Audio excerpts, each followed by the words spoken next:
कल दिल्ली में वोटिंग होनी है। वोटिंग से पहले बहुत सारे समीकरण पॉलिटिकल एक्सपर्ट बता रहे हैं। कुछ बीजेपी के पक्ष में है तो कुछ आम आदमी पार्टी को जिता रहे हैं। लेकिन जो दावे लगातार हो रहे हैं कि इस बार आम आदमी पार्टी के वोट छिटक रहे हैं और बड़ी संख्या में वोट स्विंग हो रहा है, तो उसके पीछे क्या हालात बन रहे हैं? केजरीवाल ने प्रचार के आखिरी दिन जो दावा किया उसके पीछे का गुणा गणित क्या है? आइए आपको इस वीडियो में पूरा समीकरण समझाते हैं। नमस्कार, इंडिया.com देख रहे हैं आप और मैं आपके साथ हूं नरेश कोश्यारी। बीजेपी ने पिछली बार यानी 2020 में दिल्ली में 8 सीटें जीती। बीजेपी जो सीटें और जीत सकती थी उसमें 12 सीटें शामिल हैं। शाहदरा, कृष्णनगर, छतरपुर, पड़पड़गंज, कस्तूरबा नगर, ब्रिजवासन, नजफगढ़, शकूर बस्ती, किराड़ी, आदर्श नगर इसमें शामिल हैं। ऐसा इसलिए कह रहा हूं क्योंकि यहां से हार जीत का मार्जिन केवल 2 से 3 हजार रहा है, कहीं पर 5 से 7 हजार रहा है और कुछ सीटों पर तो 1 हजार के करीब हार जीत का अंतर रहा है।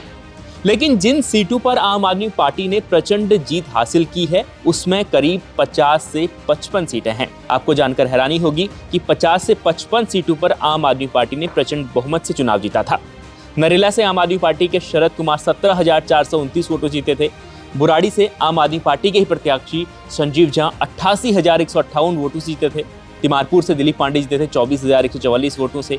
इसके अलावा बादली से आम आदमी पार्टी के अजेश कुमार 29,123 वोटों से चुनाव जीते थे। मुंडका सीट से आम आदमी पार्टी के धर्मपाल करीब 20,000 वोटों से चुनाव जीते थे। सुल्तानपुर माजरा से आम आदमी पार्टी के मुकेश अहलावत 48,000 वोटों से चुनाव जीते थे। मंगोलपुरी से आम आदमी पार्टी की राखी बिरला करीब 30,000 से अधिक वोटों से चुनाव जीती थी। इसके अलावा हम सदर बाजार सीट की बात करें तो यहाँ भी आम आदमी पार्टी के सोमदत्त करीब 25,000 से ज़्यादा वोटों से चुनाव जीते थे।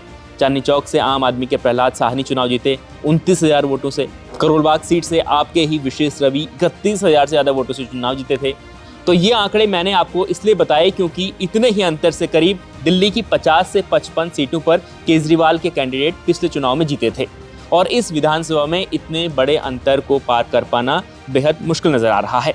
अगर बीजेपी की लहर चलती है तो वह उन सीटों पर जीत के नजदीक पहुंच सकती है जहां पर हार जीत का मार्जिन 15 से 20 हजार का रहा है, क्योंकि केजरीवाल के खिलाफ इतनी भी एंटी इनकम्बेंसी या इतना भी उनका वो इतने कमजोर नहीं हुए कि वो 50,000, 40,000, 30,000 का अंतर आराम से बीजेपी पार कर लेगी।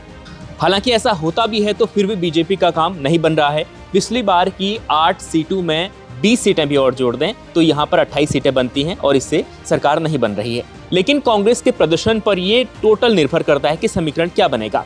अगर कांग्रेस के प्रत्याशी 10 से 15 सीटों पर 10% से अधिक अगर वोट हासिल कर लेते हैं तो हार जीत का अंतर कम हो जाएगा। ये जाहिर सी बात है कि अगर आम आदमी पार्टी का वोट कटेगा तो मुकाबला त्रिकोणी होगा और बीजेपी बहुमत के करीब इस ऐसे पहुंच सकती है।